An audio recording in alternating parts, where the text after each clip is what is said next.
বাংলাদেশের বাইরে পৃথিবীর বিভিন্ন প্রান্তে যেখান থেকে চ্যানেল আই দেখছেন, আপনাদের সকলকে সাদর আমন্ত্রণ তৃতীয় মাত্রা দেখবার জন্য। সাম্প্রতিক নানা বিষয় নিয়ে আলোচনার জন্য আমার সঙ্গে স্টুডিওতে রয়েছেন আমার বসা আছেন বাংলাদেশ জাতীয়তাবাদী দল বিএনপি চেয়ারম্যানের উপদেষ্টা এবং ঢাকা বার অ্যাসোসিয়েশনের সাবেক সভাপতি অ্যাডভোকেট মাসুদ আহমেদ তালুকদার, এবং আমার ডানে রয়েছেন সাবেক সংসদ সদস্য লেখক কলামিস্ট গোলাম মাওলা রনি। স্বাগত আপনাদের দুজনকে তৃতীয় মাত্রায়। ধন্যবাদ।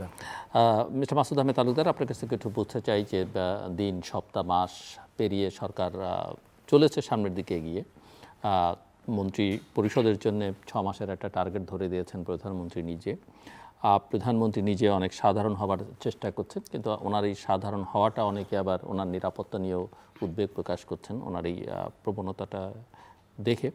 এবং সব মিলিয়ে কতটা আসলে পারফর্ম সরকার করতে পারছে এই প্রশ্ন কিন্তু উঠতে নানা ক্ষেত্রে শুরু করেছে। আমরা যদি বলি যে এখন যেমন এই যে মধ্যপ্রাচ্যের যুদ্ধের যে অভিঘাত, এনার্জি বা পাওয়ারের যে ক্রাইসিস আস্তে আস্তে শুরু হচ্ছে, এগুলো আসলে কিভাবে মোকাবেলা করা যাবে সেটা নিয়ে যথেষ্ট সংশয়ের বিষয় আছে। দ্বিতীয়ত আমরা দেখছি আইন শৃঙ্খলা পরিস্থিতি, সেখানেও খুব একটা ভালো নিয়ন্ত্রণ নিয়ে আসা যাচ্ছে না এখন পর্যন্ত। অনেকেই মনে করেন মব কালচারটা এখনও থেকে গেছে। মন্ত্রী পরিষদের কেউ ইতিমধ্যেও স্বীকার করেছেন সেটা। কোনো ক্ষেত্রে দেখা যাচ্ছে যে পুরনো সরকারগুলোর, বিশেষ করে আওয়ামী লীগ সরকার এবং অন্তর্বর্তীকালীন সরকারের একটা বড় প্রবণতাও সরকারের মধ্যে দেখা যাচ্ছে যে অস্বীকার করবার একটা প্রবণতা, যার দায় তার না সেটাও অস্বীকার করতে চায়। যেমন ধরেন একটা অর্থনৈতিকভাবে ধ্বংসস্তূপের মধ্য থেকে বাংলাদেশ যাত্রা শুরু করেছে, অন্তর্বর্তীকালীন সেটাকে ফিক্স করতে পারেনি, বরং তারাও কিছু জটিলতা তৈরি করেছে। সরকারের বয়স মাত্র নির্বাচিত সরকারের 1 মাসের খানিকটা বেশি। যুদ্ধের কারণে energy crisis, fuel crisis, oil crisis এগুলো দেখা যাচ্ছে, কিন্তু সেখানেও সরকার বলছে না সব ঠিকঠাক আছে। এই দায় এটা অস্বীকার করবার যে আমার মজুত নেই, এই সংকট আমাদের সবাই মিলে মোকাবেলা করতে হবে, আমরা সরকার ফিক্স করবার চেষ্টা করছি, সেটা না বলে সরকার কেউ বলছেন যে আমরা প্যানিক ছড়াতে চাই না। কিন্তু বাস্তবতা যদি আপনি না বলেন এবং মানুষ যখন সংকটটা ফেস করবে তখন আপনি আসলে কীভাবে মোকাবেলা করবেন? সব মিলিয়ে আসলে সূচনাটা কেমন হলো আমি আপনার কাছ থেকে বুঝতে চাইছি। নট নেসেসারি যে আমি যা বলছি আপনাকে সেটাই অ্যাড্রেস করতে হবে। জি, আপনাকে ধন্যবাদ জনাব গোলাম মাওলা রনি এবং আমাদের বক্তব্য যারা শুনছেন। দেখুন, একটা সরকার নির্বাচনে জয়ী হয়ে সরকার গঠন করলেন 17ই ফেব্রুয়ারি। 1 মাস 7 দিন 8 দিন হলো এই সরকারের বয়স। আপনি দেখেন অনেক উল্লেখযোগ্য সিদ্ধান্ত এই সরকার ইতিমধ্যে গ্রহণ করেছে এবং সেটা বাস্তবায়নের উদ্যোগ গ্রহণ করেছে, এবং অনেকটা উল্লেখযোগ্য অগ্রগতিও ইতিমধ্যে পরিলক্ষিত হচ্ছে। অর্থাৎ একটা সিদ্ধান্ত গ্রহণ করা এবং সেটাকে বাস্তবায়ন করা একটা সময় সাপেক্ষ ব্যাপার, কিন্তু ইনিশিয়েট করতে গিয়ে যে সূচনাটা মানুষের কাছে ধরা পড়ছে, আপনি দেখবেন আমাদের সুশীল সমাজ বা আমাদের বিশেষজ্ঞ সমাজ যারা, তারা কিন্তু প্রশংসাসূচক বক্তব্য দিচ্ছেন। এবং আমি লক্ষ্য করেছি এটাও যে এই প্রশংসার কথা শোনার পর সরকার উদাসীন হচ্ছেন কি না সেটাও আমি ব্যক্তিগতভাবে আমার যতটুকু যোগ্যতা তা দিয়ে আমি বোঝার চেষ্টা করছি।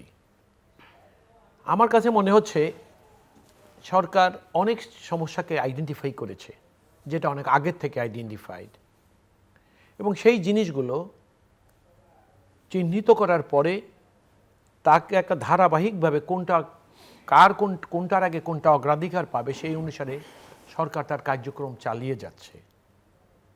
এখন হঠাৎ করে কিছু ক্রাইসিস বিশ্বব্যাপী যখন তৈরি হয়ে গেল, বাংলাদেশ তো আর গ্লোব থেকে ভিন্ন কোনো দেশ না, তার কিছু প্রভাব বাংলাদেশের উপরে পড়বে এবং পড়ছে, এটাই স্বাভাবিক।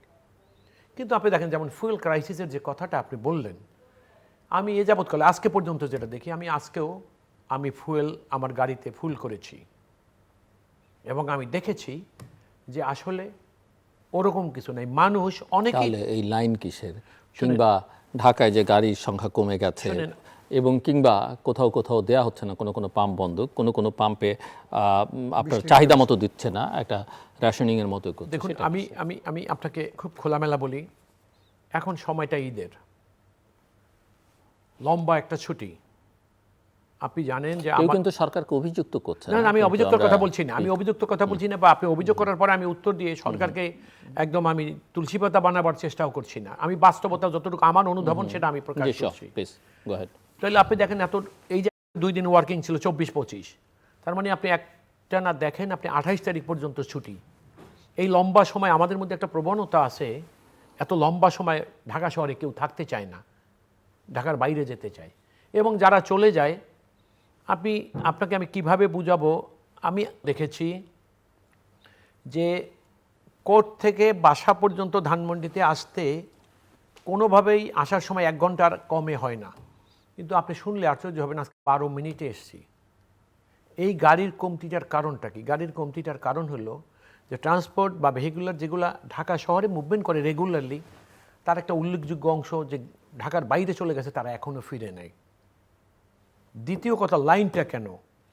এই লাইনটার হলো যে মানুষ মনে করতেছে আমাদের দেশের সবচেয়ে বড় সমস্যাটা হলো, সমস্যা না থাকলেও মানুষ অনুমান করে। মানুষ অনুমান করতে এত পছন্দ করে যে হয়তো আজকে না থাকলেও কালকে একটা সমস্যা হয়ে যেতে পারে। এবং সেখানেই দেখবেন এই যে ব্যক্তিকেন্দ্রিক হিসাব বা চিন্তাভাবনা আমাদের মানুষদের, তারা মনে করছে যে ঠিক আছে আজকে না হোক। আপনি দেখুন, প্রথম আমি দেখেছি যে সেরাট ইন্টারকন্টিনেন্টালের উল্টো দিকে একটা পেট্রোল পাম্প আছে, সেই পেট্রোল পাম্প থেকে তেল নেওয়ার জন্য সায়েন্স ল্যাবরেটরি পর্যন্ত গাড়ি লাইন ছিল। তাহলে সায়েন্স ল্যাবরেটরি পর্যন্ত গাড়ির লাইন থাকা মানে হলো এই যে এখন অনেকেরই প্রশ্ন ছিল, আমি নিজেও ভাবছি যে আজকে না হয় তারা গাড়ি ভর্তি করে তেল নিলেন, তাহলে তেলের যদি ক্রাইসিস হয় তাহলে এটা কি আজকের ট্যাঙ্কি ফুল করে তেল নেওয়ার পরে এই তেল দিয়ে কি বাকি সারাটা জীবন যতদিন তেলের ক্রাইসিস থাকবে তারা সমস্ত সময়ের জন্য কি তারা গাড়ি ভর্তি করে নিয়ে যেতে পারবে এবং ওই সময়টায় তারা সাপোর্ট করতে পারবে? তা না। অর্থাৎ আমি লক্ষ্য করেছি এই লাইন দেওয়া, তেলের জন্য এই পাম্প থেকে সেই পাম্পে দৌড়াদৌড়ি করা, এবং কোনো একটি পাম্পে আপনি লক্ষ্য করবেন ঈদের ছুটির জন্য খুব পরিষ্কার, আপনি বিদ্যুৎ ওই যে জ্বালানি মন্ত্রী যেটা বললেন যে আমি নিজে পেট্রোল পাম্পে গিয়েছি, ডিলারদের সঙ্গে কথা বলেছি, তারা বলেছে ছুটি থাকার কারণে আমরা ডিপোতে ব্যাংকে টাকা জমা দিয়ে যে স্লিপ দাখিল করার পরে আমাদেরকে যে ডেলিভারি দেয় সেইটা দেওয়া ব্যাংক বন্ধ থাকার কারণে সম্ভব হয়নি বলে কিছু কিছু পাম্পে তেল পাওয়া যায়নি।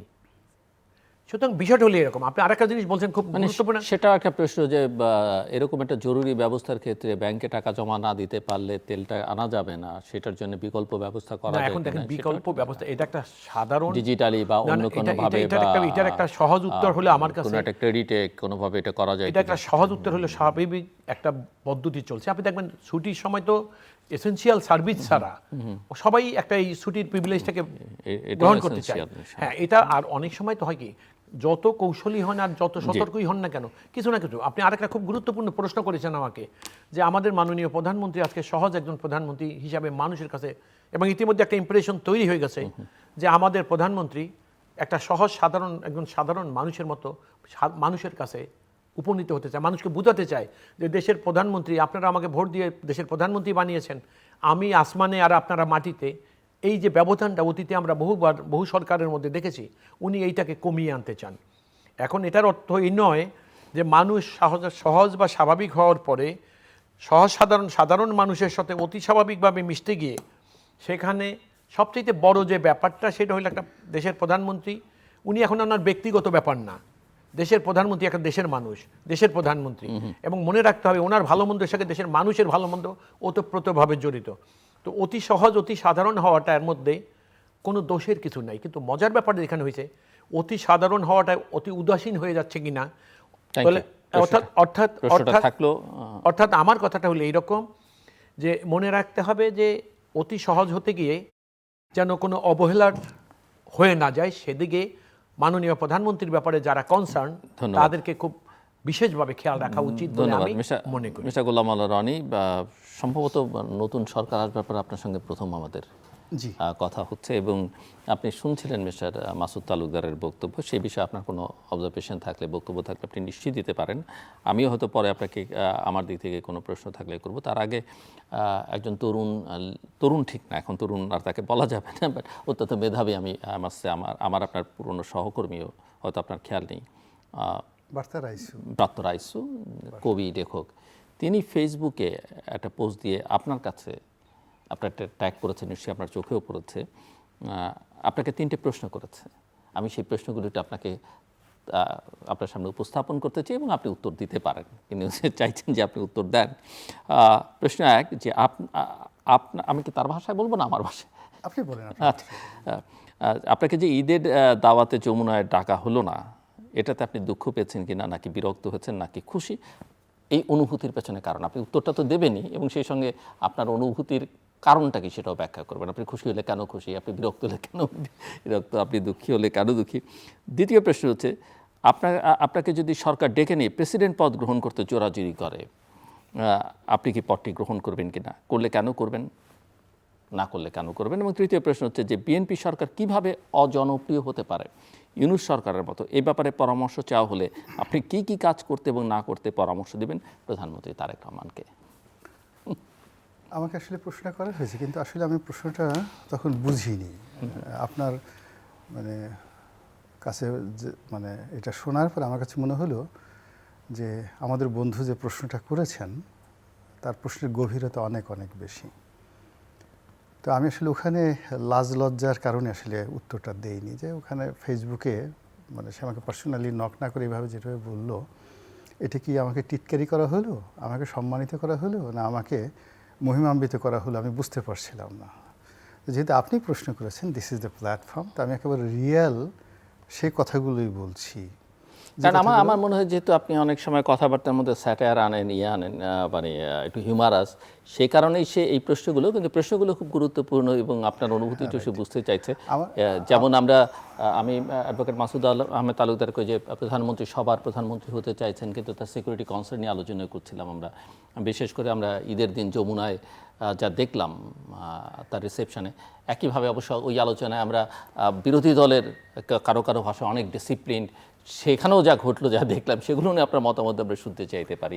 প্রস এন্ড কনস কি? আমি সুন্দর করে বলি যে আমার মতো অন্যান্য যারা আছে, কিন্তু আমি চাই যে যেহেতু আমি প্রশ্নটা তুললাম, এটা সবাই জানো, রাইসুর এই প্রশ্ন যেহেতু আমি এখানে তুললাম, রাইসু পেয়ে যাবেন। আপনি উত্তর না দিলে কিন্তু আবার আমার ক্রেডিবিলিটি, অনুষ্ঠানের ক্রেডিবিলিটি, আপনার ক্রেডিবিলিটি নিয়ে প্রশ্ন উঠবে। আমি সঙ্গতি কারণে দেব। আমি প্রথমত যে কথাটা বলতে চাই যে প্রধানমন্ত্রীর কার্যালয় বা যে কোনো গভর্নমেন্ট অফিস যখন কাউকে দাওয়াত দেন, তার একটা সোশ্যাল আইডেন্টিটি থাকে, একটা পরিচিতি থাকে। তো সেই দিক থেকে ওই যমুনাতে দাওয়াত পাওয়ার মতো আমার আসলে কোনো পরিচিতি নেই। আমার বিএনপির একটা সাধারণ মেম্বারশিপ নেই, মানে একজন মেম্বারশিপ নেই। তবে আমি বিএনপির কোনো কর্মী নই, আমি কোনো পেশাজীবী সংগঠনের সাথে জড়িত নই। আমার মানে যে সামাজিক পরিস্থিতি আছে, সে সামাজিক পরিস্থিতি দিয়ে কোনো এই রাজার দরবারে যাওয়ার জন্য নিমন্ত্রণ পাওয়ার নজির অতীতে কখনো ঘটে নাই, কারো জীবনে ঘটে নাই। তাহলে উনি ওখান থেকে যারা চিঠি লিখবে, সেই সিএস আরএস পর্চা অনুযায়ী গোলাম মোল্লা রনি বা এই ক্যারেক্টারিস্টিক্সের এরকম কোনো লোকের তো খুঁজে পাওয়া যায় না কাউকে। আমার মতো পর্যায়ের একটা সিঙ্গেল লোক বাংলাদেশে দাওয়াত পায় না। তাহলে আমাকে যদি দাওয়াত দিতে হয়, তাহলে তো 18 কোটি মানুষকে দাওয়াত দিতে হয়।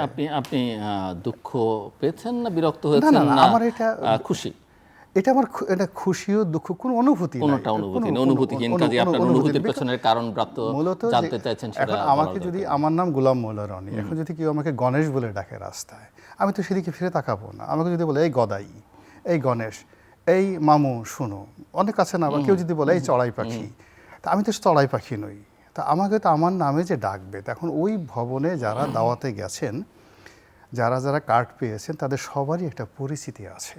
আমার সেই পরিস্থিতিটা আমরা নেক্সট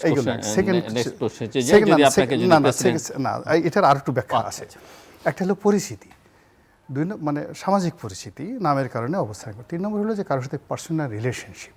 আমার সঙ্গে মাননীয় প্রধানমন্ত্রী জনাব তারেক রহমান সাহেবের সঙ্গে জীবনে কোনো দিন ফেস টু ফেস দেখা হয়নি। তো ওনার সঙ্গে আমার কখনো দেখা হয়নি, নেভার এভার ইন লাইফ।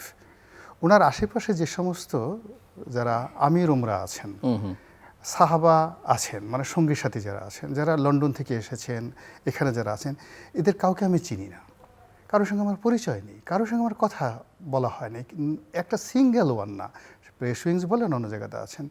এখন মানে এরকম আমাকে কে দাওয়াত দিবে?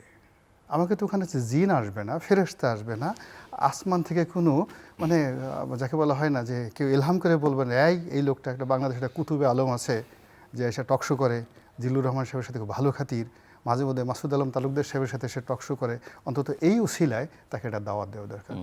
I don't have any introduction with anybody, ওই Okay, হাউজের clear. কারোর সাথে আমার কোনো সম্পর্ক নেই।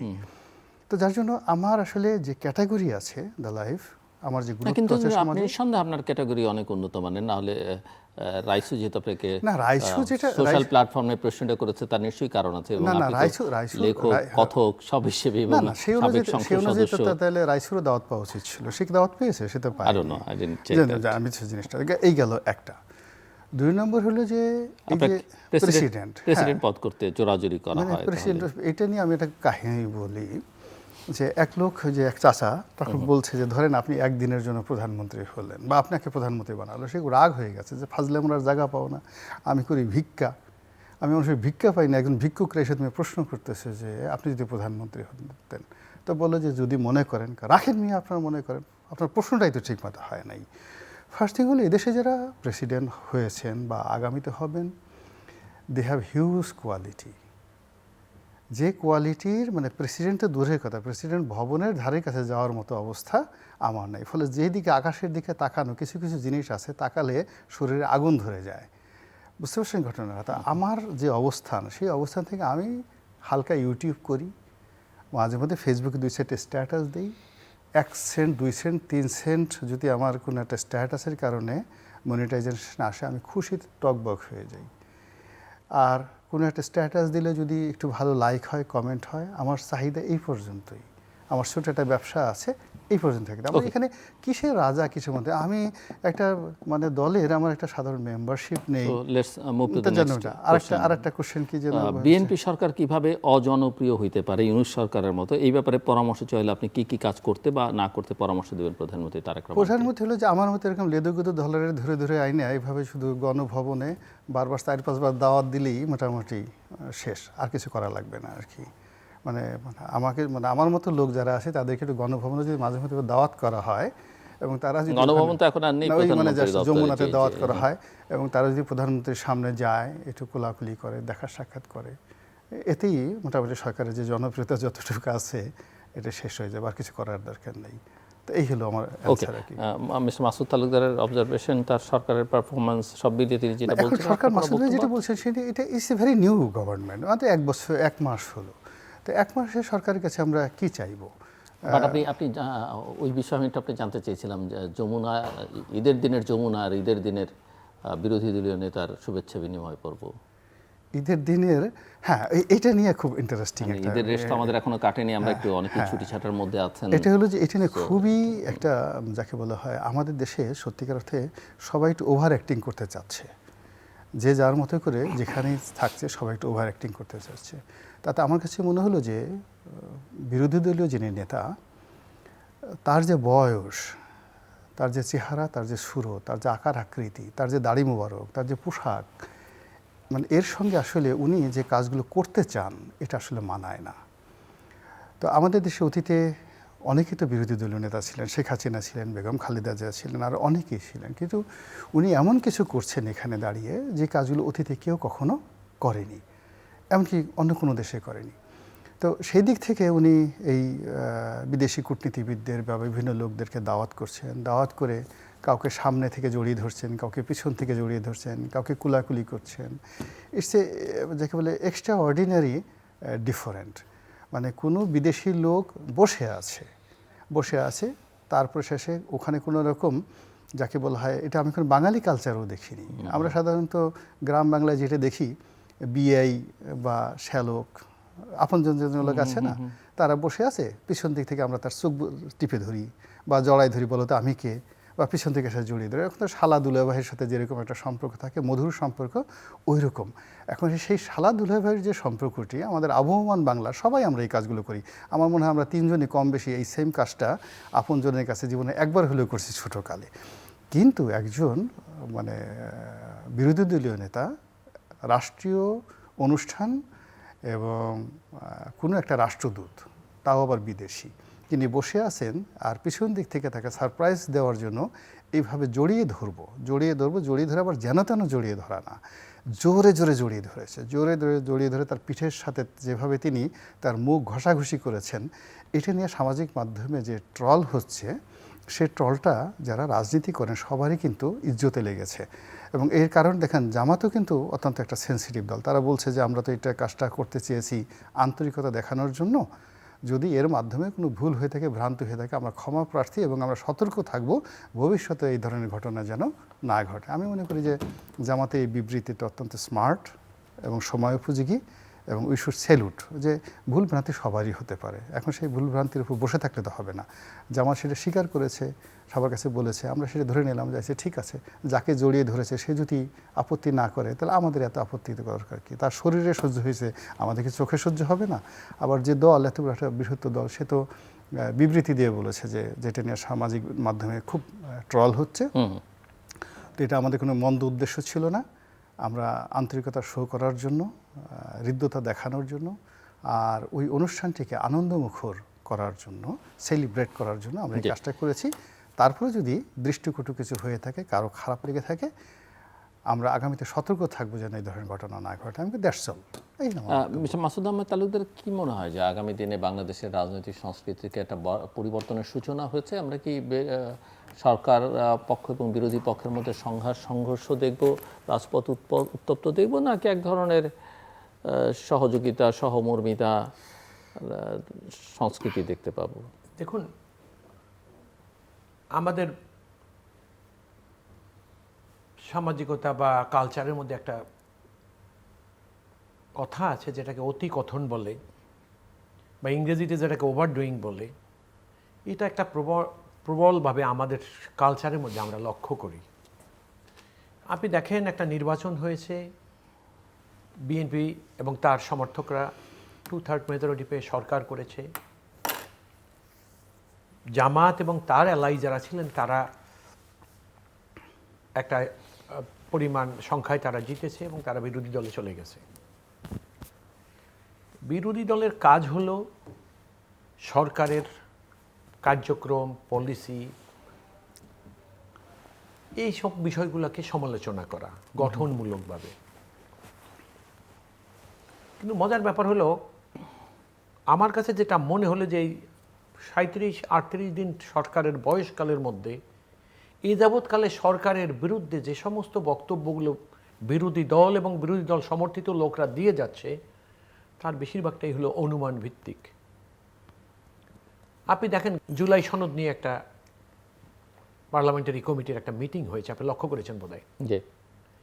এবং সেখানে যে বক্তব্যটা আমরা পেয়েছি সেটা হলো এই, যে একটি রাজনৈতিক দল একটা অবস্থার মুখোমুখি না হয়ে আলাপ আলোচনার পর সিদ্ধান্ত গ্রহণ করার আগে তারা এমনভাবে প্রপাগান্ডা চালাচ্ছিলেন যে বিএনপি সংসদে 2/3 মেজরিটি পাওয়ার পর সে তার অবস্থান, কমিটমেন্ট থেকে সরে গেছে। কিন্তু আপনি দেখেন, গত 1 মাস যাবৎ বা 40 দিন যাবৎ যে কথাগুলো তারা যেভাবে প্রচার করেছে, সিদ্ধান্ত হওয়ার পরে আপনি বলেন, আমরা যদি বলি যে তারা এই অবান্তর আচরণ করেছিল এতদিন, এবং আমরা যে কথাটা প্রত্যেকটা মানুষ নাগরিক হিসাবে, আমরা যে যাই হই না কেন, আমরা তো দেশের নাগরিক, আমাদের তো একটা নাগরিক আইডেন্টিফিকেশান আছে, we are identified that we are the citizen of the country. তাহলে আমরা কি মনে করতে পারি না যে ওনারা এই অবান্তর কথাই বেশিরভাগ বলে যাচ্ছে? ওনারা যা সমস্যা হিসেবে উপস্থাপন করছে সেটা তাদের কল্পনা, বাস্তবতার থেকে তারা অনেক দূরে। অর্থাৎ আরেকটা বড় সমস্যা হয়েছে কোনখানটায় জানেন? এই জুলাই সনদটাকে একটি রাজনৈতিক দল মনে করতেছে যে এটা কেবলমাত্র এটা তাদেরই ব্যাপার, এবং এইটা বাস্তবায়ন করা বা এটার বাস্তবায়নের পক্ষে। জুলাই সনদটা কিন্তু কোনো একটি বিশেষ রাজনৈতিক দলের নয়। জুলাই সনদটা ছিল, আপনি কি মনে করছেন এটা তারা ইমোশনালি আপনাদের ব্ল্যাকমেল করছে? ইমোশনে এটা চালাকি করে করছে, ব্ল্যাকমেল করছে, এটা অপকৌশল করে করছে। অর্থাৎ তারা বুঝাতে চাচ্ছে, মানে ব্যাপার হয়ে আপনি দেখবেন, একটা মানুষ তো দেশে সমাজে চলমান প্রক্রিয়ার মধ্যে কিছু কিছু ঘটনা ঘটে যাবে, সেই ঘটনার থেকে সরকার সেই সমস্যাগুলো কিভাবে অ্যাড্রেস করে, সেটা ন্যাচারাল ক্যালামিটিস হতে পারে, অথবা ইনস্ট্যান্ট কোনো কিছু সিচুয়েশন থেকে হয়ে যেতে পারে, অথবা কারো ব্যর্থতার কারণে হতে পারে, সেই সব জিনিসগুলোকে সমালোচনা করবে, এটাই। কিন্তু যেখানে কোনো সমস্যাই নাই, সমস্যা হতে পারে, ইফ ওই যে কি বলে যে আমার ফুপুর যদি গোপ হইতো তাহলে আমার বাবারা 4 ভাই হইতেন, এইরকম কল্পনা করে যদি কেউ মনে করে যে ওইটা করলে ওইটা হবে বা ওইটা হইতো, বিরোধী দল যদি এইরকম আচরণ করে, শোনেন, আপনি মনে রাখবেন, বিরোধী দলের দায়িত্বপূর্ণ আচরণ জনগণের কাছে খুব বেশি গ্রহণযোগ্য তখনই হয় যদি অনুমান ভিত্তিক ধারণা থেকে তারা সরে যায়। তারা বাস্তবতাকে সঠিক সময় সঠিকভাবে চিহ্নিত করবে এবং এটা সঠিক সমাধান বা সঠিক সম্ভাব্য সমাধান তাদের মতো করে যেটার প্রস্তাবনা সেটা উপস্থাপন করবে, যাতে সরকার সেখান থেকে কিছু গ্রহণ করতে পারে। এবং সরকার যদি সত্যিকার অর্থেই তার কর্ম বা দায়িত্বের প্রতি উদাসীন থাকে এবং মনে করে যে আমরা অবহেলা করে ফেলছি বা অবহেলা করার মতো কোনো সম্ভাবনা আমাদের মধ্যে তৈরি হচ্ছে বা হতে যাচ্ছিল, তাদের সমালোচনায় আমরা যে পথ থেকে সরে গেছিলাম সেখান থেকে আবার সঠিক পথে আসছি এবং সঠিক কার্যক্রম গ্রহণ করে আমরা আসলে যেটা করণীয় সেটাই আমরা করছি। এটাই কিন্তু মানুষ বিরোধী দলের কাছ থেকে আশা করে।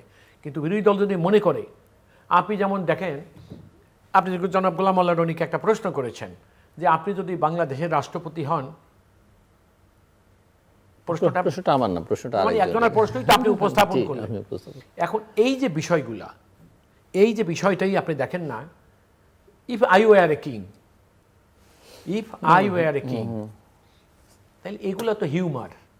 এই হিউমারাস বিষয়গুলোকে যদি কেউ মনে করে, আপনি দেখেন সবচেয়ে দুঃখজনক হলো কোন কারণে প্রশ্নটা হয়তো ওনাকে করা হচ্ছে যে এর মধ্য দিয়ে উনি অনেক কঠিন কথা শক্ত কথা বলেন হয়তো। না না, উনি বলছে বা উনি ওনার মতো করেই বলে গেছে। কিন্তু আপনি একটা জিনিস দেখেন, আপনি এই জুলাই সনদ বাস্তবায়ন নিয়ে যে নাটকটা চলছে, এবং আপনি দেখবেন একটা রাজনৈতিক দলের কয়েকজন চিহ্নিত মানুষ তারা এজেন্ডা ভিত্তিক তারা বলে যাচ্ছে বিএনপি জুলাই সনদের নিয়ম থেকে চলে গেছে, বিএনপি জুলাই সনদ করবে না, জুলাই সনদ না হইলে, আমি জনাব গোলাম মোল্লা রনির মুখেও একদিন শুনেছি একটা টেলিভিশনে কথা বলতে যে বিএনপি যদি জুলাই সনদ বাস্তবায়ন থেকে সরে যায় তাহলে, এবং বিএনপি এমনি এমনও বলেছেন জনাব গোলাম মোল্লা রনি, আমার if I am not wrong, যে জুলাই সনদ এখান থেকে বিএনপির সরে যাওয়ার কোনো সুযোগ নাই, এবং বিএনপি যে দুইটা ওত নিলেন না, আগামী রাজনীতি যে অসহিষ্ণু হয়ে যাবে এটার বিএনপি ইতিমধ্যে তার বীজ বুনে গেলেন। এটা ওনার মুখের কথা। আমি ইফ আই এম নট, হি ওয়াজ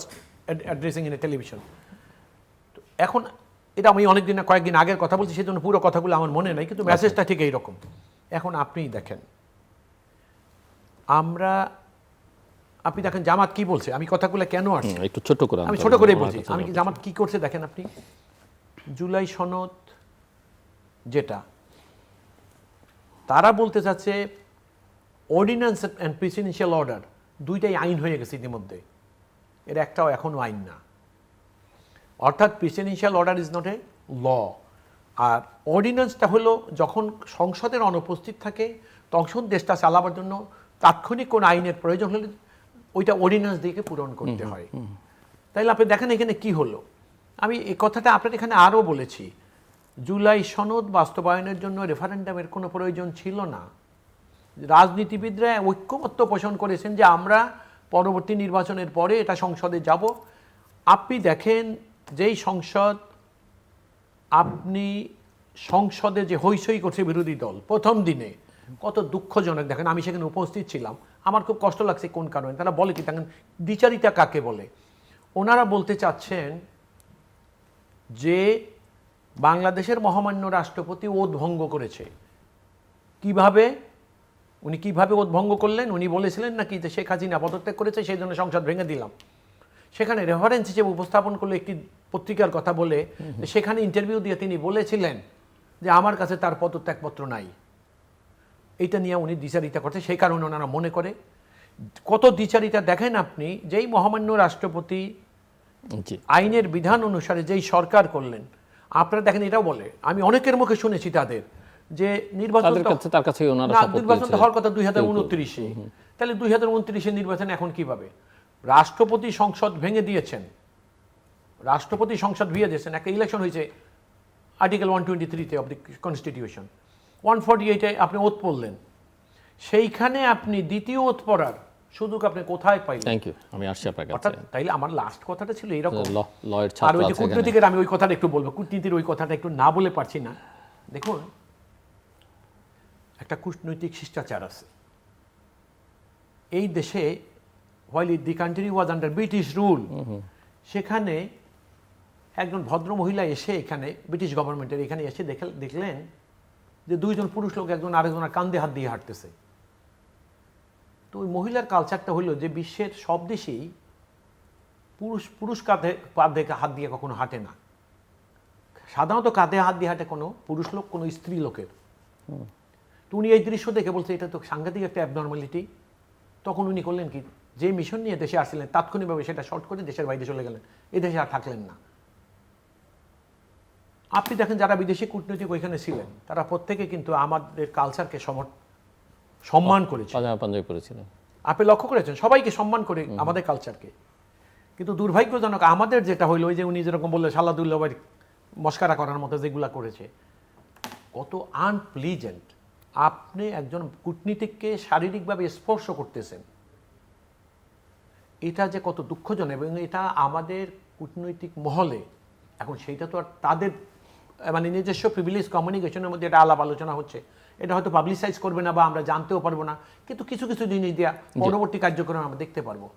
তো এই জিনিসগুলো এখন মুশকিল হইল। Thank you. আমি আসবো আবার আপনার কাছে। মির্জা গোলাম মাওলা রনি, কোন বিষয়ে আপনি শুনছিলেন ওনার কথা এবং ওনাকে যেগুলো আমি প্রশ্ন করেছিলাম তার প্রেক্ষিতে তার কথাগুলো সবই তো জুলাই সনদ, সংবিধান সংস্কার পরিষদ, তার- রাষ্ট্রপতির ভূমিকা, আপনি রাষ্ট্রপতি হলেন, এখন যিনি তার রাষ্ট্রপতি আছেন। বক্তব্যগুলো আমি শুনছিলাম, সবগুলো এখানে দ্বিমত করার মতো কিছুই নেই। শুধুমাত্র আমার বক্তব্যের তাহলে কি ব্যাপারে আমি অন্য প্রসঙ্গে যাব? মানে না না না, আমার ব্যাপারে সে যে বক্তব্যগুলো দিয়েছে সেই ব্যাপারটা যেহেতু তার মনে নেই, আমি এটা স্মরণ করাই দিই। প্রথম বিষয় হলো যে আমি যখন সংস্কার কমিশনের বৈঠকগুলো হচ্ছিল, সব টকশোতে গিয়েছি, আমার নিজস্ব পডকাস্টে আমি যে কথাগুলো বলেছি যে বিএনপি বিপুল ভোটে জয়লাভ করবে। জয়লাভ করার পর এই যে এখন যা কিছু হচ্ছে এর একটাও মানবে না, মানার কোনো প্রয়োজন মনে হবে না। ফলে এই যে যা কিছু সময় ক্ষেপণ হচ্ছে বোগাসবো, এখানে যত টাকা ব্যয় হচ্ছে সেই ব্যয়গুলো আলটিমেটলি অপচয়ের, একটাও বিএনপি মান্য করবে না। এখন অবস্থার প্রেক্ষাপটে বিএনপি শুধুমাত্র ধৈর্য ধারণ করছে যে আগে বিয়েটা হোক তারপরে দেখা যাবে। এই ছিল আমার জুলাই সনদ, তারপর শেষে সংস্কার কমিশন সম্পর্কে বিএনপির মনোভাব। দ্বিতীয় আরেকটা কথা খুব বলেছিলাম যে এখন খুব ভাবসাব দেখাচ্ছে যমুনাতে ডক্টর মোহাম্মদ ইউনূস, সবাই তার কাছে যাচ্ছে, কিন্তু যেদিন তারেক রহমান সাহেব বাংলাদেশে আসবেন সেই দিন তার গৃহকে কেন্দ্র করেই বাংলাদেশে মেলা বসবে। একজন মানুষও ডক্টর মোহাম্মদ ইউনূসের কাছে যাবেন না। উনি যেভাবেই আসেন না কেন সমস্ত অ্যাটেনশন তারেক রহমান সাহেবের দিকেই দেশবাসীর থাকবে। দ্যাট ওয়াজ মাই টক। আর লাস্টে যেটা মানে তারেক রহমান সাহেব প্রধানমন্ত্রী হওয়ার পর যে কথাটা আমি বলেছি, এটা হলো একটা যাকে বলা হয় প্রাকৃতিক কথা। রাজা কখনো মিথ্যা বলেন না, রাজা কখনো মানে প্রজার মতো চলেন না, এবং রাজার জীবনের বিনিময় হলো তার কমিটমেন্ট রক্ষা করতে হয়। তা আমি ডক্টর মোহাম্মদ ইউনূসের সঙ্গে জনাব তারেক রহমান সাহেবের কী কথা হয়েছে লন্ডনে আমি জানি না, দুজনের কেউ বলেনি। আমি ওইটার প্রেক্ষিতে বলেছি যে ওখানে যদি জনাব তারেক রহমান সাহেবের কোনো কমিটমেন্ট থাকে ডক্টর মোহাম্মদ ইউনূসের প্রতি, সেই কমিটমেন্টটা আল্লাহর ওয়াস্তে তাকে অক্ষরে অক্ষরে পালন করতে হবে। আর যদি তিনি এই কমিটমেন্টের একটা সিঙ্গেল জিনিস মান্য না করেন, পালন না করেন, ক্ষমতায় বসে তিনি যদি ভুলে যান, তাহলে যেটা হবে সেটা হলো তার সরকারের যে বরকত, এই বরকতটা প্রাকৃতিকভাবে নষ্ট হয়ে যাবে। এর কারণটা হলো ডক্টর মোহাম্মদ ইউনূস যত খারাপ হোক না কেন ওই বৈঠকে তারেক রহমান সাহেবকে তিনি বিশ্বাস করেছেন। বিশ্বাস করার পর তার যে প্ল্যান ছিল, প্ল্যান এ বাদ দিয়েছেন। তার সাথে কিংস পার্টি ছিল, তালাক দিয়েছেন। তার সঙ্গে জামাতের যে সম্পর্ক ছিল তাদেরকে আউট করে দিয়ে তার সমস্ত কিছু অল তালাকের প্রশ্ন যখন বললেন তখন ওটাকে সেপারেশন বা পরকীয়া বলতে হবে। অলরাইট, উনি সব কিছু বিএনপির দিকে মোতওয়াজ্জ করেছেন এবং সারা বাংলাদেশে কেউ বিশ্বাস করেননি যে ফেব্রুয়ারি মাসে নির্বাচন হবে। এবং নির্বাচন হওয়ার পরেও ডক্টর মোহাম্মদ ইউনূস ক্ষমতা হস্তান্তর করবে কেউ বিশ্বাস করেননি, কিন্তু তিনি তারেক রহমান সাহেবকে বিশ্বাস করে এই কাজগুলো করেছেন। ফলে তারেক রহমান সাহেবকে এই বিশ্বাসের মর্যাদাটা রাখতে হবে। যদি না রাখে তাহলে তার প্রতি যে খোদাই, মানে ক্ষমতা তো আল্লাহ দেয়, ক্ষমতা আল্লাহ দেয়, এবং তিনি যেভাবে অলৌকিকভাবে 25 তারিখে এলেন, যেভাবে সংবর্ধিত হলেন, যেভাবে ইলেকশন হলো, মানে প্রত্যেকটা জিনিস যদি আপনি ডট মিলান, মনে হলো যে স্বয়ং আল্লাহ এক একটা জিনিস হুকুম করেছেন আর একটার পর একটা ঘটনা ঘটেছে। তো এই যে একটা অলৌকিক অপার্থিব রহমত এবং বরকত ওনার উপর কাজ করেছে। ফলে তাকে মানে আমরা যদি বলি যে বিএনপির কোনো একটা লোক ক্লেম করতে পারবে না যে আমি আন্দোলন করে, আমরা আন্দোলন করে, লড়াই সংগ্রাম করে আজকে তারেক রহমান সাহেব ক্ষমতায় বসিয়েছি। এখানে আল্লাহর একটা রহমত বরকত কাজ করেছে। ফলে সেই বরকতের জায়গাটিতে যেন উনি সঠিক থাকেন, এই কথাটা আমি জাস্ট একটা টক শোতে বলেছি, দ্যাটস অল। এর বাইরে মানে আমার কোনো ব্যক্তিগতভাবে কোনো কথা বলিনি। আর আপনি যেটা বললেন, আর একটা যেটা বললেন, কি যেন বললেন আর একটা, না, এটাই তো জুলাই সনদের হ্যাঁ, প্রশ্ন, জুলাই সনদ। এখন সংবিধান সংস্কার পরিষদের প্রশ্ন, যেটাই। এখন- রাষ্ট্রপতির অধীনে বা এই রাষ্ট্রপতি থাকবে কি থাকবে না, তাকে মানা হবে কি মানা হবে না, সে এখন প্রশ্ন। মানে ওটা যদি ধরেন আপনি এখন ডক্টর মোহাম্মদ ইউনূস ভার্সেস যেমন উনি বা প্রথম দিনের অধিবেশনের কথা উল্লেখ করেছেন, অনেকেরই কষ্ট লেগেছে, অনেকে ক্ষুব্ধ যে অধিবেশনের দিন যখন জাতীয় সঙ্গীত বাজছিল তখন জামায়াতে ইসলামী এবং এনসিপির সংসদ সদস্যরা সেখানে দাঁড়িয়ে শ্রদ্ধা জানাননি। অনেক হাসনাত আব্দুল্লাহ তো দাঁড়িয়েছেন এবং তিনি সবাইকে মানে হাসনাত আব্দুল্লাহর হুকুমেই তো জামাতের লোকজন তাদের শেষের দিকে, তার আগে যখন না একটা ব্যাপার চিন্তা করুন, জামাত তো এখানে তাদের ইমানি দায়িত্ব পালন করেছেন। জামাত কখনই কোনো গানকে জাতীয় সঙ্গীত হিসাবে মান্য করেননি।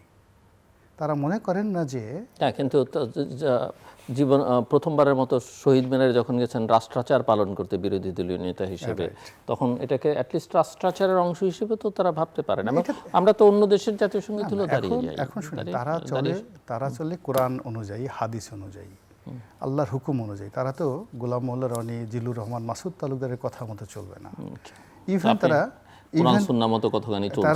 যা কিছু করে তারা বলতেছে যে কোরআন এবং সুন্নাতে গান গাওয়া হারাম এবং সেই গান গাওয়ার সময় দাঁড়িয়ে থাকা হারাম। আবার সেই গান যদি কোনো হিন্দু রচনা করে এটা তো আরও খারাপ। আবার হিন্দু যেন তেন হিন্দু না, ভারতীয় হিন্দু এবং সে দাঁড়িয়েও রাখে কিন্তু নামাজ পড়ে না। তো সেই হিন্দু যদি কবি নজরুল লিখতো সেটা না হয় বিবেচনা করা যেত। তো ওই মহান জাতীয় সংসদে গিয়ে কবি নজরুল আবার কীর্তনও আরও অনেক কিছু করছে। যাই হোক, এখন তারা যে বিশ্বাসগুলো করে বা যে প্রচারগুলো করে, ওই প্রচারের উপর তারা ওই সংসদের মধ্যে স্থির ছিল। তো এটা তো তাদের একটা ইমানি দায়িত্ব, ইমানের জজবা, এটা তো খারাপ কিছু না।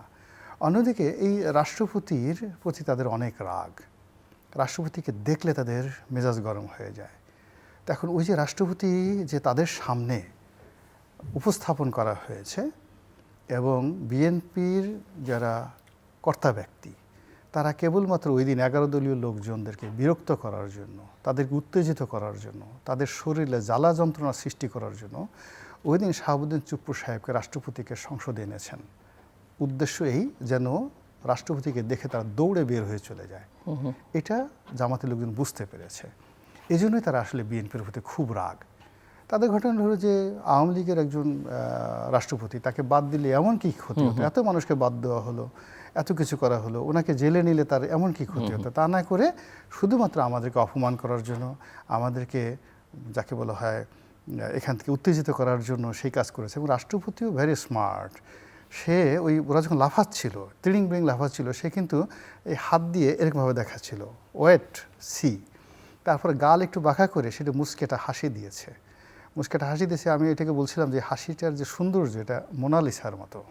সে একবার ওদের দিকে হাত এরকম করেছে, তারপরে হাসি দিছে। এবং আরও আশ্চর্য ব্যাপার হলো ডক্টর মোহাম্মদ ইউনূসের দিকে তাকিয়ে সে একবার চোখ টিপ মারছে, এরকম করে একটা চোখ টিপ মারছে। তো ইট ওয়াজ ইউনিক। মানে এই যে এবার জাতীয় সংসদে যা কিছু হয়েছে, ইট ওয়াজ ইউনিক। দেখুন, আমি এনার একটা কথা বলি, স্বৈরাচার পতনের আন্দোলন কিন্তু এক দফা আন্দোলন।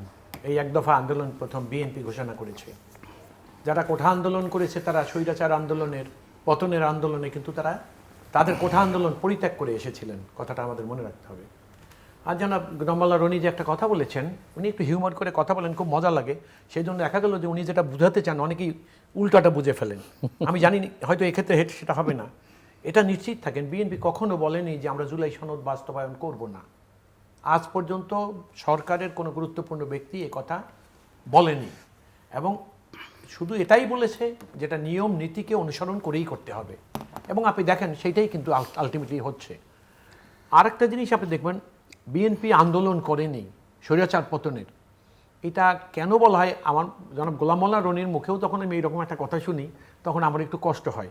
কারণ বিএনপি নিরন্তর আন্দোলন ছিল 16-17 বছর, সেটাই কিন্তু স্বৈরাচার পতনকে ত্বরান্বিত করেছিল, বা এক দফা আন্দোলনকে যখন সবাই সমর্থন করেছে সেইভাবে। কোরআন সুন্নাহর কথা আপনি যেটা বলেছেন, জামাতের এবারের নির্বাচনের আগে জামাতের স্লোগানই ছিল প্রত্যেক বছরের নির্বাচনে আল্লাহর আইন, সৎ মানুষের শাসন।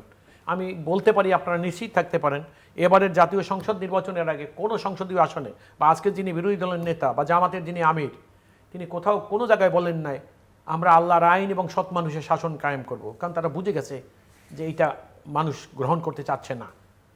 তাইলে বিষয়টা হলো কি, এই জিনিসটাকে তারা ছেড়ে দিয়ে চলে গেছেন। আল্লাহর আইন, সৎ মানুষের শাসন, এটা তারা নিজেরাই ভুলে গেছেন। এখন কেউ জামাত আর আল্লাহর আইন বা সৎ মানুষের শাসন কায়েম করতে চাই দেশে, জামাতের সম্পর্কে এই ধরনের মন্তব্য কিন্তু কেউ করে না। একটা জিনিস আপনি আসলে একটা জিনিস লক্ষ্য করবেন, আমাদের এই দেশটার মধ্যে একটা বড় সমস্যা আমার ব্যক্তিগত জীবনে ধরা পড়েছে, সেটা আমি আপনাকে খুব খোলামেলা বলি। একটা সুশীল সমাজ যারা স্থায়ীভাবে এই দেশের রাজনীতিবিদদের শত্রু, তাদের একটা ধারণা এই যে রাজনীতিবিদরা মূর্খ, লেখাপড়া জানে না, এদেশে যা কিছু জানে সব সুশীলরা জানে। এবং আপনি লক্ষ্য করবেন সেই তো এই সুশীলদের কিন্তু আবার চরিত্র হলে তারা কিন্তু অরাজনৈতিক থাকতে চায়। এবং এই অরাজনৈতিক ব্যক্তিরা কি করেছে জানেন আপনি, তারা সব সময় 1/11-এর সময় রাষ্ট্র ক্ষমতা, এই যে 1/11-এর যে কুশীলভ আপনি লক্ষ্য করেছেন ধরা পড়েছে জেনারেল মাসুদ, তার সম্পর্কে আমার দুই একটা কথা না বললে হয় না। জেনারেল মাসুদের একটা মিশন ছিল। জেনারেল মাসুদ ম্যাডামকে গ্রেফতার করলেন। একটা মানুষ, তার পরিচয় কী ছিল জানেন, সে রক্ষী বাহিনীর। তার রিটায়ারমেন্টে যাওয়ার পরে, তার রক্ষী বাহিনী যদি আর্মিতে মার্জ না করে তাহলে সে রক্ষী বাহিনী থেকে রিটায়ার করে এবং মেজর লেভেলের অফিসার হিসাবে, পরে অ্যাটবেস্ট রিটায়ারমেন্টের আগে তাকে লেফটেন্যান্ট কর্নেল করা যেত। কিন্তু তিনি কোনো মানে অজ্ঞাত কারণে উনি লেফটেন্যান্ট জেনারেল হয়েছিলেন। কাদের দয়া হয়েছিলেন সেটাও জানেন। ওনার টার্গেটটা কি ছিল? কিন্তু সেটা তো বিএনপির সময়ই হয়েছে। হ্যাঁ, বিএনপির সময়ই হয়েছে। এবং বেগম খালেদা জিয়া, প্রধানমন্ত্রী তারেক রহমান, তাদের তো দুঃসম্পর্কের আত্মীয় তিনি। হ্যাঁ, দূর না, অনেক মোটামুটি কাছের আত্মীয়। আচ্ছা, ওনার একটা টার্গেট ছিল কি জানেন, ওনার টার্গেট ছিল জিয়া পরিবারকে আসলে ধ্বংস করে দেওয়া। উনি ম্যাডামকে যখন প্রথম জেলে নেন 2008-এ, 2007-এ, আপনার 8-এ, আপনার মনে আছে কিনা আমি জানি না, 7-এ, আপনার মনে থাকার কথা, এই কিন্তু ম্যাডাম স্থায়ী অসুস্থতার মধ্যে চলে গেলেন। সেই অসুস্থতাকে ম্যাডাম কাভার করতে পারলেন না। জনাব আরাফাত রহমান কোকোকে এই টাস্ক ফোর্সের নির্যাতনে, এই মাসুদউদ্দিন চৌধুরীর নির্যাতন করার কারণে তিনি মারা গেলেন, তাকে হত্যা করা হয়েছে। এবং আমার নিশ্চিত আমি যে অচিরেই এই মাসুদউদ্দিন চৌধুরীর বিরুদ্ধে হত্যা মামলা হওয়া উচিত এবং হবে। উনি জনাব তারেক রহমানকে, I was his lawyer, remand শুনানি আমি করেছি আদালতে, ওনাকে নিয়ে গেলেন এবং আমি কোর্টকে দৃষ্টি আকর্ষণ করে বলেছিলাম যে ইউর অনার, জনাব তারেক রহমানকে রিমান্ডে দিচ্ছেন আপনি। এই রিমান্ড শেষ হওয়ার পর যখন আদালতে তাকে উপস্থাপন করে আজকে এইভাবে দেওয়া হয়েছে কিনা আপনাকে সেটাকে নিশ্চিত করতে হবে। কিন্তু দুঃখের বিষয় ছিল এইটা যে উনি তারেক রহমানকে যখন রিমান্ড থেকে ফেরত আনে তখন তারেক রহমান আর নিজের পায়ে আসে নাই, আজকের মাননীয় প্রধানমন্ত্রী স্টেচারে শুয়ে আসছিলেন। এই মাসুদউদ্দিন চৌধুরীর টার্গেট ছিল কি জানেন, ম্যাডাম খালেদা জিয়াকে জেলে নিয়ে পঙ্গু করে দেওয়া। ওনার টার্গেট ছিল ম্যাডাম খালেদা জিয়ার 2 সন্তানকে মেরে ফেলা। ওনার রাজনীতিতে অন্য এজেন্ডা ছিল, যেটা ওই তথাকথিত সুশীল সমাজ, অরাজনৈতিকভাবে তারা যেটা মনে করছিল যে সুশীল সমাজের একটা সুশীল সরকার হবে। এই মাসুদউদ্দিন, শোনেন, আমি মাসুদউদ্দিন চৌধুরীর ষড়যন্ত্রটাকে আমি প্রথম ধরা পড়ে কখন আমার কাছে, আমি আজকে না বলে পারছি না আপনাদের কাছে, আমাকে একটু দয়া করে 1-2 মিনিট বেশি সময় দিবেন। আমি এই জন্য বলছি, আমি কুমিল্লা ক্যান্টনমেন্টে একটা পিকনিকে গিয়েছিলাম। I was invited by barrister Mainul Hossain. সেই পিকনিকের শেষে দেখা গেল 4টার সময়, তখন এই জেনারেল মাসুদউদ্দিন চৌধুরী, তিনি হলেন কুমিল্লা ক্যান্টনমেন্টের জিওসি, তারা করলেন কি বার্ডের উদ্যোদার মিটিং করলেন। আমি 6:30 বাজতেছে তখন দরজা করলেন। কোন সময়? এই 1/11-এর আগে, অর্থাৎ 2005 সনের কাহিনী বলছি আমি আপনাকে। আমি তখন ঢাকা ইউনিভার্সিটির সিনেট মেম্বার, আমাকে সেই অনুসারে দাওয়াত দিল। আমার সেদিন সন্দেহ হইল, আমি এসে ম্যাডামকে বললাম যে ম্যাডাম, ব্যারিস্টার মাইনুল হোসেন এবং মাসুদউদ্দিন চৌধুরী তারা রুদ্ধদ্বার বৈঠক করতে পারে আওয়ার্স টুগেদার। আমার সন্দেহ হয়েছে যে তারা কোনো ষড়যন্ত্র করছে। The way I talked with madam and what happened you know, আমি আমার বন্ধু মিত সানাউল্লাহ 2 জন ম্যাডামের কাছে গণভবনে তখন ইফতারির একটা অনুষ্ঠানে গিয়ে বললাম যে ম্যাডাম, গভর্নমেন্ট তো সিসিট করে যাচ্ছে, আপনি দয়া করে একটা কাজ করেন, ব্যারিস্টার মাইনুলের নাম অ্যাডভাইজার হিসেবে আপনি উপস্থাপন করেন ম্যাডাম নেক্সট কেয়ারটেকারে। ম্যাডাম এগ্রি করলেন আমাদের সঙ্গে। আমরা ব্যারিস্টার মাইনুল হোসেনকে পাইলাম ওই ইফতারি প্রোগ্রামে। বললাম স্যার আপনার ক্ষেত্রে আমরা 2 জনে প্রস্তাব করছি। উনি আমাদেরকে জোর করে ম্যাডামের কাছে পাঠাইলেন এবং নিশ্চিত হইলেন যে আমরা ম্যাডামকে বলবো না ম্যাডাম, আমরা যে বলছিলাম ওনার নাম দেওয়ার জন্য সেটা আপনি দিয়েন না। সেইটা ম্যাডামকে বলতে আমরা বাধ্য হয়েছিলাম। সেই দিনই কিন্তু, এবং আপনি জানেন সেই দিনই কিন্তু এই ষড়যন্ত্রের বীজ ওখানে বোনা হয়েছিল। এবং আপনি জানেন এই 111-এর সময় এই মাসুদউদ্দিন চৌধুরী, তো মাসুদউদ্দিন চৌধুরীর মেসেজটা ছিল কি দেখেন, আর একটা দুঃখজনক কথা আপনাকে আমি না বলে পারছি, আমি শেষ করে দিচ্ছি। তো তার টার্গেট ছিল ম্যাডামকে পঙ্গু করে দেওয়া, এবং সেই ম্যাডাম কিন্তু চিরস্থায়ী পঙ্গু হয়ে গেছিলেন মৃত্যু পর্যন্ত, এবং সেটার জন্য যিনি দায়ী এই মাসুদউদ্দিন চৌধুরী। তিনি আরাফাত রহমান কোকোকে হত্যা করেছেন, তিনি আজকের মাননীয় প্রধানমন্ত্রীকে হত্যা করার চেষ্টা করেছেন তার ইচ্ছার বিরুদ্ধে। ওই যে বলেন না আওয়ামী লীগ স্বৈরাচার, যেই আওয়ামী লীগের রাষ্ট্রদূত হয়ে অস্ট্রেলিয়া গেলেন এবং 3 বার তাকে বর্ধিত করা হলো, তিনি ওই যে বললেন তার তথাকথিত মুসলিম, এবং উনি কিন্তু তখন তথাকথিত টাস্ক ফোর্সের উনি কিন্তু হেড ছিলেন। উনি যেটা করেছেন এই তারেক রহমান সাহেবের বিরুদ্ধে যে প্রোপাগান্ডা আওয়ামী লীগ গত 16-17 বছর, এইটার এই পয়েন্ট কিন্তু ও তৈরি করে দিয়ে গেছিলেন এই মাসুদউদ্দিন চৌধুরী। এবং আমি আপনাকে বলি, এই মানুষটি যেটা করতে চেয়েছিলেন, বিএনপিকে নেতৃত্বহীন করতে চেয়েছিলেন, এবং ওনার কিন্তু একটা প্ল্যান ছিল, তার সেকেন্ড গেম ছিল এখানে, তার একটা টার্গেটেড লোক ছিল, আমি তার নাম এখন ইচ্ছা করে বলবো না। উনি চাচ্ছিলেন, এমন উনি একটা প্রস্তাবও দিয়েছিলেন ম্যাডামের কাছে এইভাবে যে অমুকের নাম, তাকে সিনিয়র ভাইস প্রেসিডেন্ট করা হোক। কিন্তু ম্যাডাম সেখানে আমার সামনে, এবং আমার বন্ধু আজকে যিনি এমপি নির্বাচিত হয়েছেন ব্যারিস্টার নওশাদ জামির, আমাদের সামনে ম্যাডাম বলছে এইসব স্বপ্ন দেখা বাদ দাও, বাড়িতে গিয়ে ঘুমাও। আমার মনে আছে রাত 12:30 পৌনে 1টার সময় এই ঘটনা ম্যাডামের ক্যান্টনমেন্টে বুঝতে পারি ওই বাড়িতে। নাম প্রস্তাব আমি করেছে। আপনাকে যে বলি, জি, তো এইরকম একটা শ্রেণী এই সমাজে আছে। এই সরকারকে দেখেন আপনি, একটা সরকার এত নিরন্তর চেষ্টা করে যাচ্ছে, কিন্তু তাদের একটা ধারণা আর কিছু না হলেও এই লেখাপড়া হবে না, হলে ভালো চাকরি পাবে না, চাকরি পাইলে বেতন পাবে না, বেতন পেলে সেই টাকা কোনো ভালো কাজে লাগবে না। অর্থাৎ একটা 30-35 দিনের একটা সরকার সম্পর্কে ধন্যবাদ আমাদের দেশের মানুষ একটা শ্রেণী। মিস্টার রনি, আপনার কাছে কি মনে হচ্ছে যে প্রধানমন্ত্রী খুবই ধীর এবং দৃঢ়ভাবে এগুচ্ছেন এই এই এই যে জেনারেল মাসুদের আলোচনা থেকে? প্রশ্নটা আমার মনে হলো আপনার জন্য করি, এবং আপনি সব মিলিয়েই করতে পারেন প্রসঙ্গ, এটাও আলোচনার মধ্যে রাখতে পারেন। আমার কাছে মনে হয় জেনারেল মাসুদের যে গ্রেপ্তারটা একটা স্মার্ট ডিসিশন, এটা দরকার ছিল, প্রকৃতিগতভাবেই দরকার ছিল। এর কারণ হলো মাসুদ সাহেব যেভাবে বিএনপির দ্বারা উপকৃত হয়েছেন আর প্রতিদান তিনি যেভাবে দিয়েছেন, এই দুনিয়াতে যদি এটার একটা দৃষ্টান্তমূলক বিচার না হয়, মানুষ অন্যায় করতে থাকবে। এই জন্য প্রকৃতভাবে দরকার ছিল। নাম্বার 1 হলো তারেক সাহেবের ওই সময়টাতে তার উপর যে জুলুম অত্যাচার করাগুলো হয়েছে, এই ছবিগুলো এখন খুব ভাইরাল।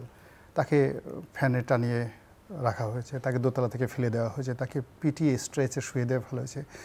এই জিনিসগুলো যত নেতাকর্মীরা দেখছেন, তাদের আসলে রক্তক্ষরণ হচ্ছে। এবং রাজনীতিতে বিশেষ করে সিংহাসনে কখনো দুর্বল মানুষদেরকে কেউ পছন্দ করে না। ফলে এখানে এই কাজগুলোর বিচার জনাব তারেক রহমান সাহেবকে করতে হবে, একদম খুব স্ট্রংলি করতে হবে। এবং বিচার যদি তিনি করতে না পারেন, তাহলে তার কাছের লোকগুলো তাকে ভয় পাবে না, আর তার আপন লোক যদি ভয় না পায়, তার প্রতিপক্ষ ভয় পাবে না। ফলে এখানে আসলে কোনো দয়া মায়া বা এখানে ওয়াজ নসিহতের বিষয় না। এখানে যে রাজনীতিতে এখানে তাকে যারা ক্ষতিগ্রস্ত করেছে, সেটা যেহেতু তিনি রাজনীতিতে আসছেন, তাকে এটা রাজনৈতিকভাবে সমাধান করতে হবে, বিচার করতে হবে। তো সেদিক থেকে আমার মনে হয় যে তার গ্রেপ্তার, তার বিচারের এই প্রক্রিয়াটা ঠিক আছে। কিন্তু ওই যে ম্যান পাওয়ারের জন্য তাকে গ্রেপ্তার হয়েছে, এগুলো না করে উনি যেভাবে বলেন ডাইরেক্ট সরাসরি হত্যা মামলা যা করছে ওইগুলোভাবে মামলা করে ওইভাবে তার বিচার করে ডাইরেক্টলি অ্যাকশন নেওয়া উচিত। এবং শুধু মাসুদউদ্দিন চৌধুরী নয়, তার সঙ্গে বিএনপির অনেক লোক জড়িত ছিল, এরকম অন্ততপক্ষে কিছু লোকের দৃষ্টান্তমূলক শাস্তি দেওয়া দরকার। তাতে করে হলেও কি বিএনপির মধ্যে অন্তত বেইমান পয়দা হবে না। এখন যে বেইমানগুলো ওনার চারিপাশে আছে, এগুলো ওনাকে আগামীতে দিনে ক্ষতি করবে। ফলে ওনাকে ভালো মতো রিমান্ডে নিয়ে ওনার সাথে কার সাথে কীভাবে কথাবার্তা হয়েছে, এইটাতে অ্যাটলিস্ট করে ওই এনজিওর কিছু লোক আছে, বাইরের কিছু লোক আছে, অ্যাটলিস্ট 111 সৃষ্টির পেছনে 20 জন লোককে যদি টার্গেট করে, সবাইকে তো ইন জেনারেল আসলে করা যাবে না, তো 20 জন লোককে যদি টার্গেট করে একটা দৃষ্টান্তমূলক শাস্তির ব্যবস্থা করা যায়, তাহলে রাজনীতিতে উনি স্ট্যাবল হতে পারবেন। আদারওয়াইজ এখন তাকে যেভাবে লোকজন খুব সহজ মনে করছে, একেবারে খুব সস্তা মনে করছে, এরকম সস্তায় থেকে যাবেন। ধন্যবাদ। আপনি কিছু বলবেন? হ্যাঁ জি, অবশ্যই বলো। দেখুন, একটা কথা মাথায় রাখবেন, সিম্পল অ্যাপিয়ারেন্স, সহজ উপস্থাপন, এটাকে মিসআন্ডারস্ট্যান্ড করার কোনো সুযোগ নাই। কারণ কোনো মানুষ সহজে কোথাও উপস্থাপন করা, প্রবলেমকে আইডেন্টিফাই করা, ইজিলি অ্যাড্রেস করা, এটাকে যদি কেউ মনে করে দুর্বলতা, আমার মনে হয় সেটা ঠিক না। কারণ জনাব তারেক রহমান, যিনি মাননীয় প্রধানমন্ত্রী আজকে বাংলাদেশে, তার সবচেয়ে বড় মেসেজ হলো মানুষের কাছে, আমাকে আপনাদের প্রভু ভাববেন না। আপনারা লক্ষ্য করেছেন, এবং উনি মানুষের কাছে, আপনি নিজেও কথাটা শুরু করেছেন, উনি সহজভাবে মানুষের কাছে, এবং আপনি দেখবেন মাঝে মাঝে এমন হচ্ছে প্রোটোকল ব্রেক করে ফেলছেন উনি, মানুষের কাছে বুঝাতে চাচ্ছে যে দেখো দেশের প্রাইম মিনিস্টার বা প্রেসিডেন্ট মানে একটা ভীতিকর বিষয় ছিল, যেটা তোমাদের মধ্যে যে একটা দীর্ঘদিন যাবৎ লালিত একটা সন্দেহপ্রবণ মনোভাব ছিল তোমাদের মধ্যে, তোমরা এটা থেকে বেরিয়ে আসো, তোমাদের প্রধানমন্ত্রী তোমাদেরই একজন, তোমরা সেইটাকে সেভাবে অনুভব করার চেষ্টা করো। উনি সেটাকেই চালিয়ে যাচ্ছেন। এখন দেশের মাননীয় প্রধানমন্ত্রীর নিরাপত্তা তো মাননীয় প্রধানমন্ত্রী নিজে নিশ্চিত করবেন না, বিধান করবেন না। দেশের মাননীয় প্রধানমন্ত্রীর নিরাপত্তা সরকার করবে, এবং সেখানে যদি কোনো ঘাটতি থাকে আর সেই ঘাটতির কারণে যদি ওনার কোনো ক্ষতি হয়ে যায়, কিন্তু সেটা তো আবার প্রধানমন্ত্রীকে অ্যালাউও করতে হবে। না, প্রধানমন্ত্রী অ্যালাউ করবে কোনখানে? আমি আপনাকে আবার বলি, যেমন আমি এই কথাটা এই কারণে বলছি, যেমন কারণ উনি ওনার সিকিউরিটিটা কমিয়ে এনেছেন, নিজে অনেকটা এখানে আমরা একটা মিসআন্ডারস্ট্যান্ড করতেছি কোনখানে। দেখেন, while he is the prime minister, আপনি দেখবেন যখনই একটা পার্লামেন্টের নির্বাচনে কোনো রাজনৈতিক দল মেজরিটি পার্টি হয়, আগামী 1 সপ্তাহ 7 দিন 5 দিনের মধ্যে সরকার গঠন করতে পারে, তখনই কিন্তু রাষ্ট্রের সবচেয়ে শক্তিশালী নিরাপত্তা তাদের জন্য নিয়োজিত। তো ওনার জন্য তো স্পেশাল এখন সিকিউরিটি যদি ফোর্স আপনি আছে। বলেন, এখন ওনার জন্য এসএসএফ আছে, ওনার জন্য দেশের সেনাবাহিনীর, ওনার পিজিআর আছে, ওনার আরো এজেন্সি আছে গভর্নমেন্টের, এনএসআই, তারপর ডিজিএফআই আছে, প্রেসিডেন্টের। এগুলো বিষয়টা একটাই, সেটা হলো যে মাননীয় প্রধানমন্ত্রীর নিরাপত্তা সরকার বিধান করবে, ওনার নিজস্ব বিধান করার কোনো কিছু নাই। এবং আপনি দেখবেন যে অনেক সময় আমি এটাও লক্ষ্য করেছি, আমি মাননীয় প্রধানমন্ত্রী ম্যাডাম খালেদা জিয়ার খুব কাছাকাছি আমি দেখেছি যে অনেক সময় ম্যাডাম খালেদা জিয়ার একটা ইচ্ছা আছে, উনি ইচ্ছা করেও প্রোটোকলের কারণে, নিরাপত্তার কারণে, ওনার ইচ্ছা অনুসারে সীমাবদ্ধতা অতিক্রম করে তিনি বাইরে যেতে পারেননি, কারণ সেখানে অনেক কনসার্ন থাকার মধ্যে আমি আসছি যেহেতু আপনি শেষ করতে চাইছেন, আপনি এই জায়গায় কোনো মন্তব্য করবেন? না, কোনো মন্তব্য নেই আপনার। জি, বুঝতে পারছেন তো। সেই জন্য আমার বক্তব্যটা হলো যে জনাব তারেক রহমান দেশটাকে, যেমন আমি আপনাকে বলি, জনাব লতিফুর রহমান একসময় কেয়ারটেকারের হেড হয়েছিলেন। আমার লতিফুর রহমান সাহেবকে মৃত্যুর আগে ওনার সঙ্গে আমার অ্যাকাউন্ট থেকে কথা বলার একটা সুযোগ হয়েছিল। আমি বললাম যে স্যার, আপনি কেয়ারটেকারের হেড হয়ে গেলেন, অ্যান্ড ডে ওয়ান থেকে আপনি যে কাজগুলো করলেন উইদিন এ টাইম লিমিট, এটা কিভাবে করছেন? বলছেন ওই যে জনাব গোলাম মোল্লা উনি যদি প্রেসিডেন্ট হইতেন তাহলে কী করতেন? সেই অনুসারে উনি ধরেই নিয়েছিলেন যে আমি যেহেতু কেয়ারটেকারের সরকারের প্রধান হব ওই সময়কার আইন অনুসারে, তাইলে আমার এই জিনিসগুলা করণীয়, তখন উনি এই জিনিসটা। তো জনাব তারেক রহমানও গত 17টা বছর দেশের রাজনীতিতে যে ভূমিকা তিনি রেখেছেন, আপনি কর্মসূচিগুলো দেখেন তার, আপনি জুলাই সনদ বলেন, প্রেসিডেন্সিয়াল অর্ডার বলেন, আপনি অর্ডিন্যান্স বলেন, যেগুলো যেভাবে করছে জনাব তারেক রহমান কিন্তু এইসব জিনিসকে, এইসব সমস্যাকে অনেক আগেই। ধন্যবাদ মিস্টার গোলাম মোল্লা রনি এবং অ্যাডভোকেট মাসুদ আহমেদ তালুকদার। দর্শক, আমরা কথা বলছিলাম নতুন সরকার, তার পারফরমেন্স, মাত্র 1 মাসের খানিকটা বেশি সময়, এই সময় আসলে চূড়ান্ত মূল্যায়ন করবার কিছু নাই। তবে একথা ঠিক যে লক্ষণ দেখেও কিছু জিনিস বোঝা যায়, অনেক কিছু ইতিবাচক আছে, বাট অনেক দুর্বলতা ইতিমধ্যেই প্রকাশিত হয়েছে। আমরা আশা করি যে এইসব আলোচনার মধ্য থেকে সেই দুর্বলতাকে চিহ্নিত করে সংশ্লিষ্টরা নিজেদেরকে কারেক্ট করবার চেষ্টা করবেন। এবং বৈশ্বিক যে পরিস্থিতি, এই পরিস্থিতিতে অনেক রকমের চ্যালেঞ্জ আছে, সেই চ্যালেঞ্জগুলো মোকাবেলার প্রস্তুতি তারা গ্রহণ করবেন। আমাদের সঙ্গে থাকবার জন্য অসংখ্য ধন্যবাদ। আপনাদের সবার জন্য শুভকামনা।